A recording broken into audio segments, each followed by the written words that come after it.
Hi everyone, today we're going to be talking about how to make an account primary on PS5.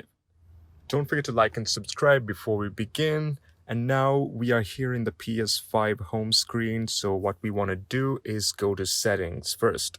And here you go to users and accounts, and then you go to the bottom where it says other, and then you go to console sharing and offline play, which will basically allow anyone who uses his PS5 to play your games and media even when the console is offline, basically creating the primary account. So once you click that, so right now I'll have it disabled just to show you guys here. So once you enable this, it will basically make your account primary.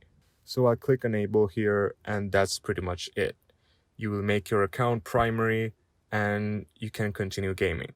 So usually some people have this already on enabled, so you'll probably get, for those who have it already enabled, you'll basically get a screen like this where it says disable or don't disable. So if you get a screen like this, you don't really have to do anything, just go back and it's basically your account is already primary and it'll have console share and offline play anyway. So it's basically enabled for you if you get a screen like this, so you don't have to worry about it. So that's pretty much it. You can go back to your gaming, and I hope this helped. Thank you for watching.